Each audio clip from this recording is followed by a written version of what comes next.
There we go. Isn't she amazing? Good job, Anne. None of this is easy. Okay, so here we go.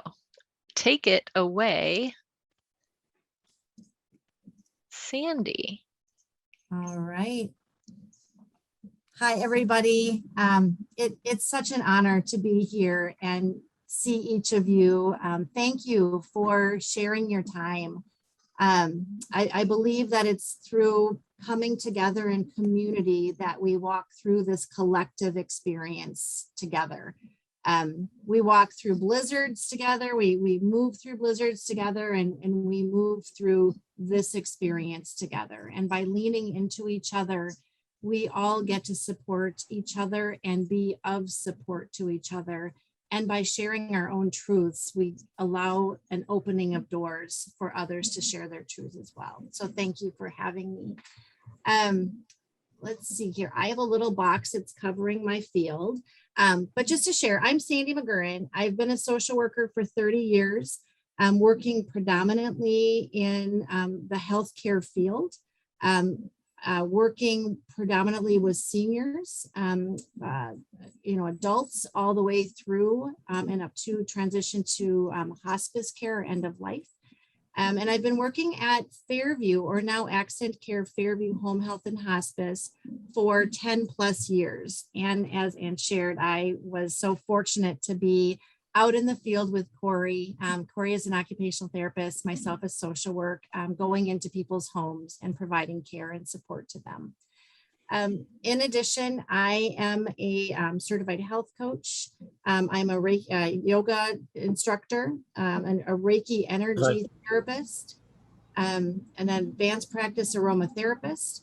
And right now, my role is working with senior communities and supporting our relationship of home health and hospice to make sure we're getting in as early as we can to support others. It's all about education, right? So again, thank you for having me here. The title of this is Pandemic Fatigue, the Dawn of Hope and Healing, otherwise known as Sludge, Trudge, Light, and Hope, right? Anybody feeling a little sludgy and trudgy this past week?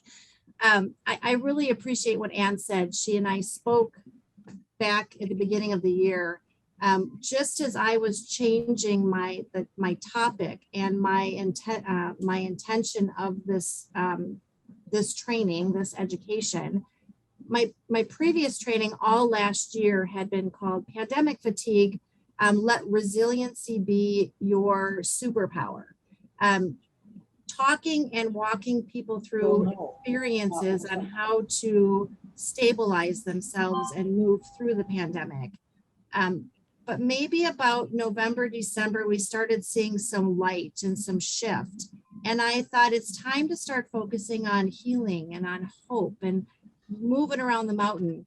And then this week, last week has been hard. And I thought, man, I want to go to a presentation called The Dawn of Hope and Healing. I'm needing a little shot in the arm. And so I've been spending my own space on this topic as well. I teach yoga. I understand many of you practice yoga. And my yoga class last night was pretty heavy with where people were at. And I think that's really important to acknowledge where we're at so we can move through it, so we can let those emotions move through us. So I invite you, wherever you are today, to just be here and present. Set your space up to be comfortable for you. If you feel like you want to close your eyes and listen, by all means do. If a tear comes to your eyes, please let that roll through. And then if you're wanting to share towards the end, we're going to have a little bit of time for that too. So Anne, I'm going to have you just move us to the next slide, please. All right. So it was back, I think, March 24th, this slide says, that I woke up.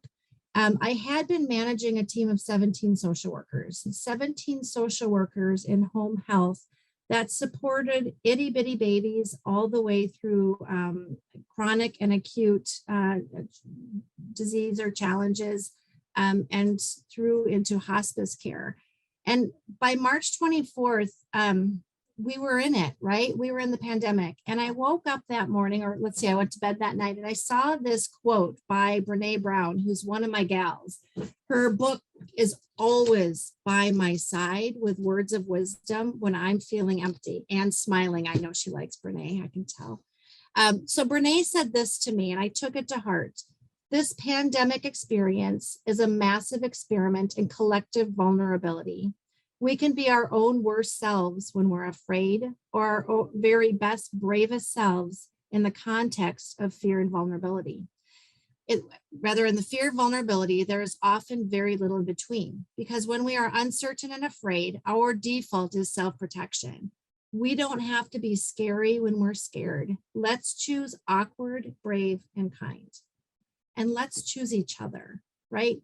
So that has been my bumper sticker since March. I have thrown myself into the ring to be awkward, brave, and kind. And that's why this whole presentation started back in May, trying to reach out and be a space for people who were just wanting to come together. So if I seem off my game, if I seem a little loopy to you, you know what? I'm just vulnerable like the rest of us, walking through these times together and learning from you as well. Okay, Anne. This is one of my all-time favorite quotes as well. And I'm going to read it, and then I'm going to invite us all to just close our eyes, and I'm going to read this to you so you can hear it and feel it. Self-care is never selfish. It is good stewardship of the only gift I have, the gift I was put on earth to offer others. And any time we can listen to true self and give it the care it requires, we do it not only for ourselves, but for the many others whose lives we touch. Self-care is never selfish. Self-care is never selfish, okay? So I'm gonna have you and invite you, if you so choose, to close your eyes and maybe find that breath. Be aware of the breath that's coming into your body. Aware of the shifting in your body as that breath enters. Aware of that gift. Becoming comfortable and feeling safe and aware of your surroundings. And maybe beginning to slow down a little bit. Bringing your mind to this time. Parker Palmer says self-care is never selfish. It is good stewardship of the only gift I have, the gift I was put on earth to offer others. And anytime we can listen to true self and give it the care it requires, we do it not only for ourselves, but for the many others whose lives we touch. Self-care is never selfish. So as you're ready, I just invite you to maybe wiggle a bit, wiggle your fingers, your toes, wrinkle your nose, and come back to this space together. Oh, doesn't that feel good? Just a couple minutes can offer a shift, right? All right, Anne. So we've been walking through this pandemic fatigue, or through this pandemic. We've had global pandemic that has swept across our world that we simply were unprepared for. Minnesota infections as of today, 613,687. Nationally, 34,722,631. Minnesota deaths, 7,767. And nationally, more than 613,000. We hold space for all of those infected and all those lives lost and all those touched by this infection, by COVID. We've also experienced racial conflict, social inequities, social justice, certainly economic challenges, and a political polarization. There have been so many losses during this past year and a half. Death of loved ones, illnesses, loss of jobs, homes, milestone experiences, weddings, funerals, graduations. Again, a pause on that, because we keep plowing forward. And when we're tired, we have to remember this is what we've been through, right? And you can forward, Ann. Since the beginning of presenting, I've gone back in the news whenever I've presented and I've given a snapshot. And this is sort of a summary, a quick summary. Corona received its initial name on February 11th. March 15th last year, Governor Walz ordered the schools to close. The cases then were 35. March 15th, we were ordered to stay at home through April 10th. And then there's like this whole Blur's Day. Blur's Day was the 2020 word of the year, meaning I don't know what day it is, right? In October 20th, we had the world's COVID cases at 40 million. December 2nd was when we had some encouraging vaccine news and began to see our first dip in those numbers. And this was the first positive language. I read the newspaper every morning, and it was the first time there was light. And it said, there is light at the end of the tunnel. January 21st, there was a rush for vaccine that crashed the website, remember? In February 2nd, an emotional return. Our youngest kids go back to school. I remember pouring myself coffee and I saw a school bus outside our home, and I brought tears to my eyes as my neighbor ran to the bus. February 10th, weekly cases down 90% at state senior facilities. Go ahead, Ann. March 22nd, first day with no COVID deaths since April 13th. June 15th, savor your post-pandemic bliss was the title. June 17th, 3 million Minnesotans had received their first vaccinations. June 22nd, 150 million Americans, 45% had been fully vaccinated. June 22nd, this was so poignant. It said, there is no COVID on or off switch. It'll be over when it's over for you, right? And yet here's this on switch again. 6/23, as the severity of the pandemic declines, the Star Tribune trackers stopped even posting our infected and deaths in the paper. And today, actually 8/3, more places are beginning to mask up again. State vaccine numbers are on the rise, and employer pressure grows on the unvaxxed. So that was from today, actually. And go ahead, Ann. And just a note that as I try and find the little, oh, here we go. There have been 2,043 deaths in South Dakota. And I don't think there are any North Dakotans here today. That I'm remembering, sorry. Thank you. Thank you for sharing that. So back in May, I took advantage of Zoom and Teams. Back in February, somebody said to me, hey, do you want to Zoom? And I'm like, I don't know what you're talking about, right? So Zoom became our way of community. And I started attending training across the nation. And I attended one in Johns Hopkins by Dr. Albert Wu. And he talked about the phases of psychological response to disaster. That's the closest theory they had to pandemic theory. And it's been so interesting to watch since the beginning, us move through these stages. First of all, there was this impact. And then we all rose to the occasion. We did our part. We were aware. We had to shift our behavior. And then we settled into this honeymoon phase and some community cohesion, where that's where we started maybe seeing each other, maybe going to church, maybe stopped going to parties, graduations, or even seeing a neighbor. And then we hit this disillusionment phase where we began seeing an increase of stress and post-traumatic stress disorder and fatigue. And we've been in this space of restoration, on working of rebuilding, of grief and adjusting. Interesting, we're still kind of in this fatigue and restoration phase right now, which takes its own amount of energy. This will get to light, but we got to lay the foundation of where we've been to get to that light. Go ahead, Ann. Goes on to talk about what happened early on in the short term. Do you remember that the grocery stores didn't have food in the freezer section? My husband went to the grocery store and sent me pictures of empty freezer sections, empty shelves. Remember, no toilet paper. Where is the toilet paper? So there was fear and anxiety and anger and frustrations, and just our lives were being impacted. And then over the long term, we've really started seeing people burn out, really fry out of energy. In healthcare, as well as with friends and loved ones and family, maybe experiencing compassion fatigue because you've just been giving so much of yourself out of love to others. Mental exhaustion, and again, that post-traumatic stress disorder. In the long term, there's reduced performance, absenteeism, and threat to the institution. I think of this, my husband, my travels, and he was just out, I think in Colorado, and he couldn't even find a restaurant to go and eat at because there were no staff and restaurants have closed down. So we're seeing a shift of what's available as we're rebuilding. Go ahead, Ann.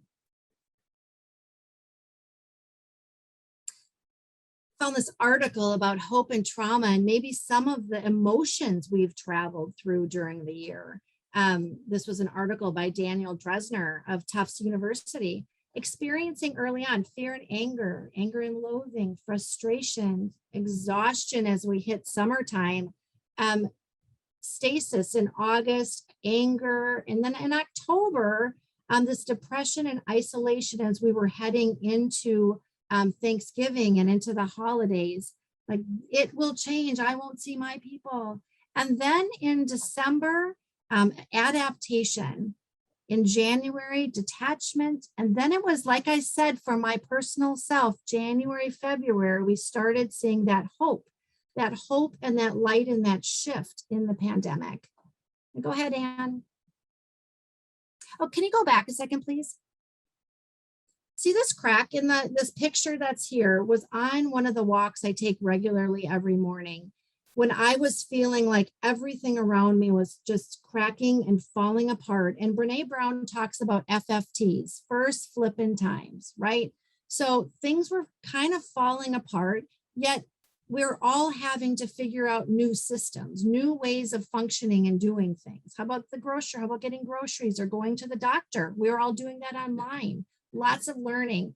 But then right in the center of this cracked road was this beautiful gold leaf that was shaped like a heart. And it caught me. And I stood there and I looked at that and really realized it's all cracked, right? There's a lot of cracks, but the light, I have to find the light within me. I have to find the light and the hope within myself because that's all I can manage. That's all I personally can do. So then we had just a few definitions here. Let me know if you've experienced any of this. I can see some of you. Raise your hand if you have. Stress. Anyone experience a little stress, right? That's true. There we go. That's a state of emotional strain or tension for sure. Trauma, we think of maybe a little more succinct, but as a broad term, trauma is a deeply distressing or disturbing experience. And again, this is where we need to acknowledge where we've been to feel it, move through it, to go forth. Vicarious trauma means you're spending time supporting somebody, having exposure and working with others or being with others, hearing their trauma stories, and they just merge into your tissues. They merge into your heart. And then PTSD is that mental condition which a person suffers severe anxiety and depression after a frightening or shocking experience. I define these because we all need to reach out to each other for support, to reach out to therapy, to reach out to counseling, to our churches to help move us through. Okay. And this is so interesting, as one of my certifications as a yoga instructor is trauma sensitive yoga. And what that means is really focusing on the body. There's a wonderful book by Basil Vanderkolk called The Body Keeps the Score. And it talks about how all of our emotions, our issues merge into our tissues. So Anne shared today that you have an opportunity to practice yoga with your association and meditations, and to really take advantage of some of the programs that are offered to you because of the many benefits they can bring you in processing what we're experiencing. When we experience something big, like maybe this Delta variant, right, could potentially be causing some emotion, this thought goes into our amygdala, which they call our fire alarm. It's our fire alarm, sets off a note and says something is impinging on us, something is causing us concern, which then that emotion heads up to our limbic system and sort of defines it. Now, if we somewhere in there can merge a little bit of practice like breath, closing our eyes like we did at the very beginning, we actually have an opportunity to shift the overall experience on our bodies. So we're going to practice that in a little bit. We have traumatized people have more stress even after the event is gone, because If we're reliving a story over and over, our brain doesn't know the difference between that happened long ago or that's happening now. Okay. So owning it, experiencing it, and then moving that aside can occur because of practice of mindfulness, calming down our nervous system, because oftentimes our nervous system sends us into this fight or flight. We just go, right? So if we can recognize and feel in our body and go, oh, I'm starting to get I'm getting a little anxious here. I know I need to take a little bit of step aside and just take a little bit of some downtime. Maybe connect with a window. I have a tree outside my window who's become my best gal pal during the past year and a half. She's a beauty, and I have watched her go from buds, naked leaves to buds to green to the leaves fall off. I've seen the whole transition of life on this tree, and her roots run deep. And so what I do is I look at that tree when I'm having a moment, and I know that this too shall pass. This too shall pass. And I look at Anne's green thumb behind her and all of her plants surrounding her. So we take a few deep breaths with awareness. A few deep breaths to really envision the breath coming up to the crown of our head and almost cascading down our body, being aware of the gift of that breath and how it shifts what our overall experience is. And then as on the exhale, I often think of Snow White, I don't know why, in the Seven Dwarfs, where she has her broom and she's just moving out the dust and releasing what's no longer needed. Doing that practice just sets our foot on a brake pedal. It slows down the overall emotional experience. So learning to breathe calmly and really practicing it, maybe even having times during the day that you've set aside for just a couple moments, can truly support your overall day and experience, right? So let's do that, right? Let's light a candle. It's a safe candle here, okay? And I'm going to once again just invite you wherever you are to just be in that space. Settle yourself in, whether you're resting on a bed or sitting on a couch, feeling your body lean into the support of that space. Maybe rooting your feet down into the ground if that's where you're sitting. And just drawing yourself nice and comfortably in that space. Opening up those shoulders, sitting nice and tall. Again, envisioning a cord of hope attached to the crown of your head, drawing you up.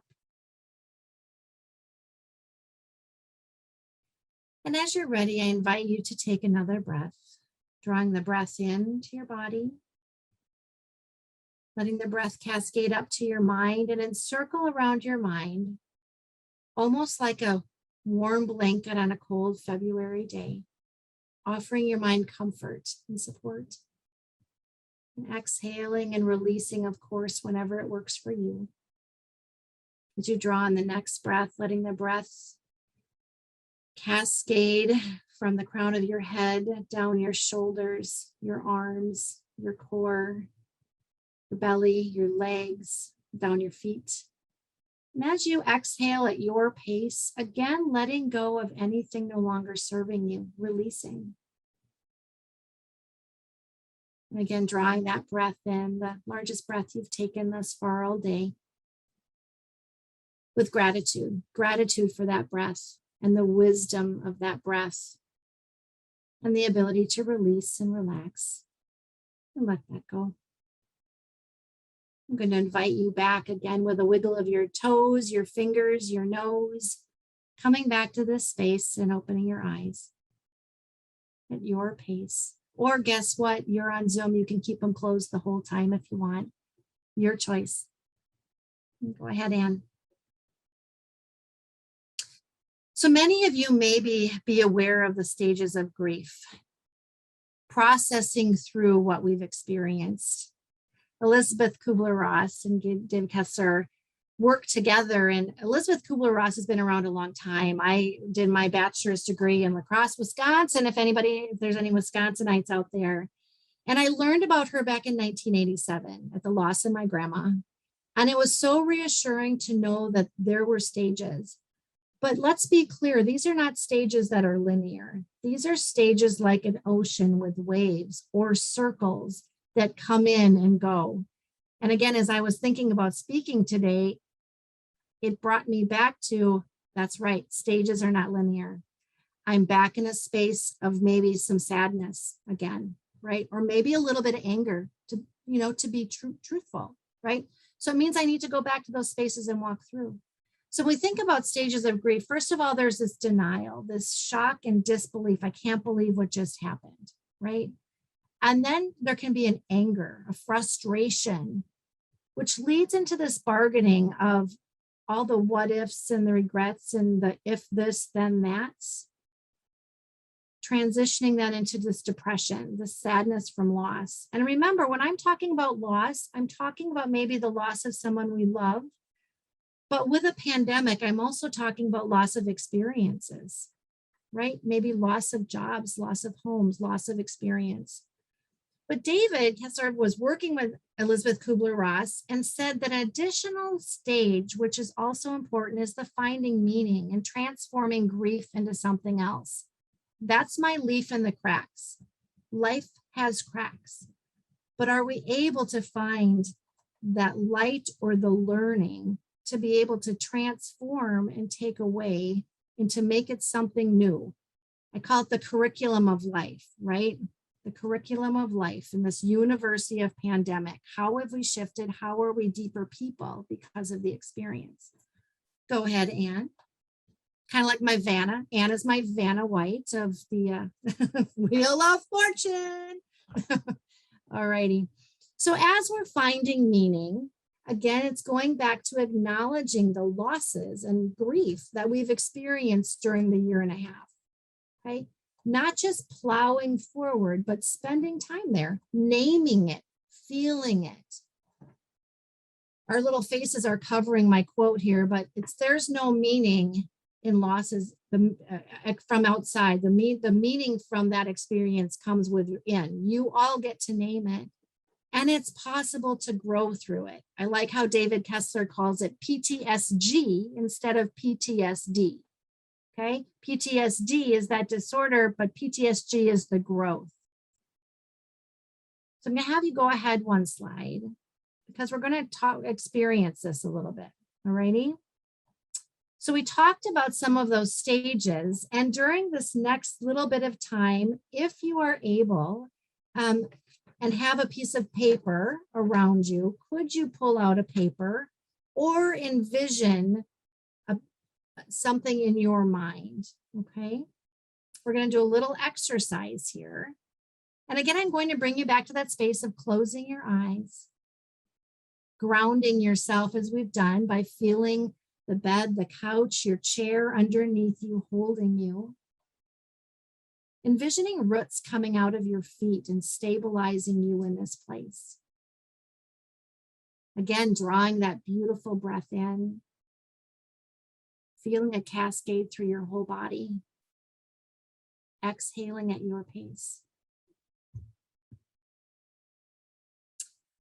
I'm going to just bring you back to the past year and a half. And if you were able to grab a paper, I'm going to just invite you to maybe crease that paper or envision a paper creasing, naming any experiences that you may have lost or people that you may have lost during the past year.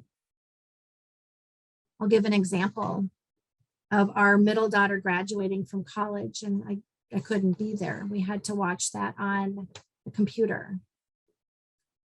Another experience might be not having a Christmas celebration with family. So I invite you to go back through the year and just bend your paper or envision, name those experiences during the year that have impacted you. And we'll do this for about a minute.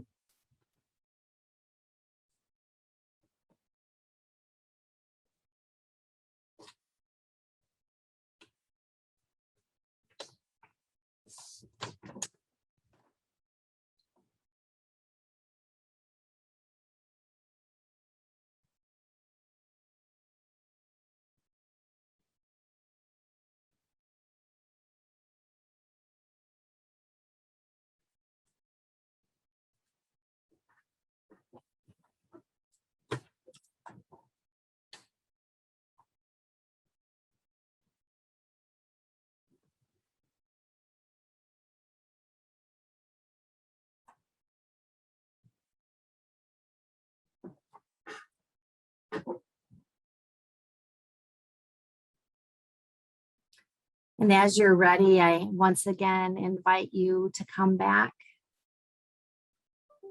wiggling your toes and your fingers and taking the opportunity, if you could, to maybe open that paper or in your mind's eye to look at what you've created, through those losses. And as you can see on a paper, the paper is still all intact. The paper is still all intact. It's the same shape, just as we are all intact.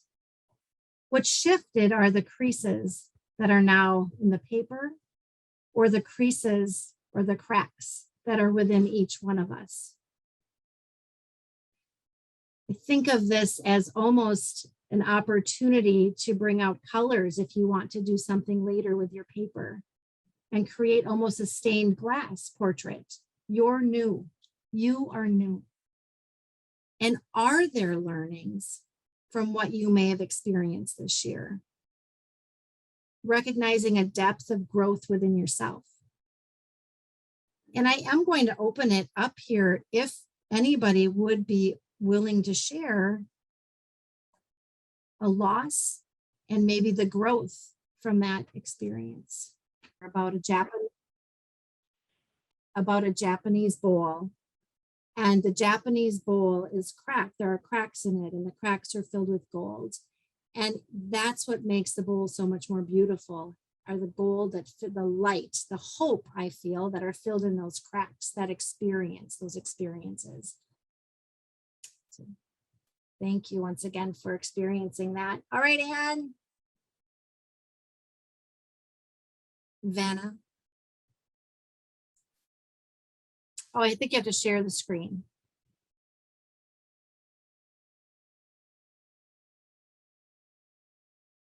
I want to give a big shout out to Anne for managing all this. Sorry, all of a sudden I couldn't find that little bar. Okay, here we go. It's not easy. Now we're going to zip through all these, right? It's not easy. Our brains are having to multitask all over the place. Here we go. There we go. All righty. So you may all have maybe things that you're doing to nurture and care for yourself. One day I awoke and my brain for about a week or 2 weeks was saying, you've got to paint, you've got to paint. And painting, hear me, is not my jam. That's not my normal go-to for self-care. But I knew that I had been through a lot, including an acquisition, including a shift in my role, which was not initiated by me. So a lot of a compounded loss, as we were talking about. And I knew I needed to move it out of me. And it felt like mountains. Last year and this year felt like multiple mountains. And I said to my daughter, who's a senior, last year was her senior year in high school, so that's a whole bunch of stuff too. But I said, honey, I just want to paint these mountains, and I feel like they're brown and black and jaggedy, and they've hurt me, and I'm like, but that seems so dark. And she's like, Mom, your mountains get to be whatever color you want to make them. It's yours. And I sat down, and what came about was this painting that you see right here, which were mountains of all shapes and sizes. And my path kept pulling me towards the light. It kept pulling me. That's where I wanted to go. That was my hope. And underneath is just this reflective water that reflected off these mountains. And so now the picture's right behind me. It's always right up there because I haven't hung it in front of me yet. But now whenever a stressor comes at me, I kind of can picture in my mountains which size it is, right? I can picture like, well, it's not the really big one. So I've done this kind of mountain before, right? So I think we've all gained skills and strength because of what we've gone through. Carrie Fisher says, take your broken heart and turn it into art. I just loved that one. And Reverend Jerry Street said, we cannot think our way out of suffering. We have to feel our way to hope. And so to me, that's that light that's shining, that path. So we'll transition. Oh, paths, don't paths and just give us a vision, right? They're just so metaphorical. So I was researching hope. So I presented on I presented this in June to the M Health Medical System, Ebenezer, and a number of other groups. And I said I would present on hope, but the more you think of, the more I thought about hope, I couldn't define it. What is hope? What is hope? Right? Actually, what is hope? If you want to just turn on speakers and just even shout out, what does hope define to you mean? It was funny. I thought I knew what hope was, and then I got confused as I had to speak about it. What is hope?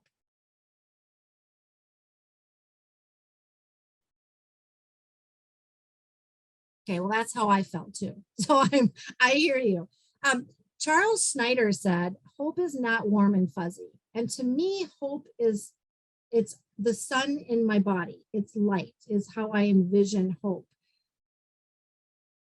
But he said it's more, it's not just that, it's more. Hope is defined as a process, an emotional process we walk through.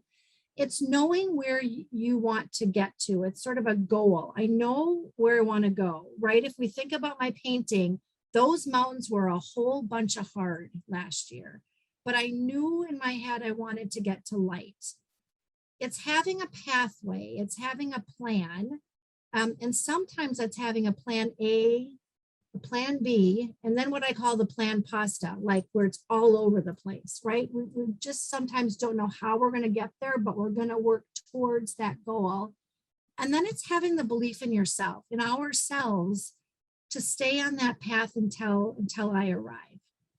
So I invite you to kind of chew on that.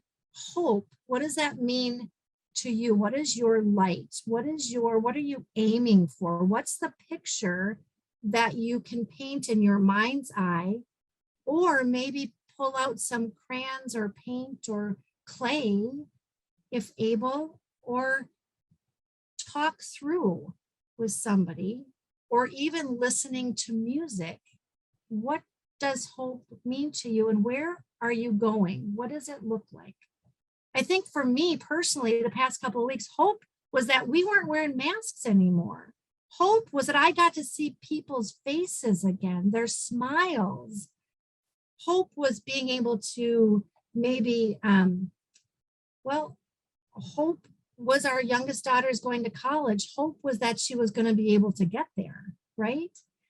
So those are some of my spaces of hope. And then it's that pathway once again, and the belief, but then it's owning it. What actions do I have? What can I take? How can I empower myself to find my light internally to head that direction? Does that make sense, right? To find that light within us to head in that direction. All righty, my friend Anne. One of my other favorite authors is Anne Lamott, and she says, hope begins in the dark. The stubborn hope that if you just show up and try to do the right thing, the dawn will come. Try to do the right thing. That's been this whole year and a half. We have all been thrown into a new bunch of, I don't know what to do, but every day I'm going to do the best I can, because we've had to learn a whole bunch of new rules and how to function. Look at Anne managing today's education coming to you. That's incredible. That's a ton of new learning. But each one of you has had to learn how to do things differently. That's taken a lot of energy, and we'll mess up, and that's okay. And I think we've all become better maybe in messing up a little bit and going, that's all right. I made a step forward. But it's showing up every day and just trying to do the right thing, because the dawn is coming through that. Go ahead, Anne. And how about this? You remember this day when Amanda Gorman said, there is always light.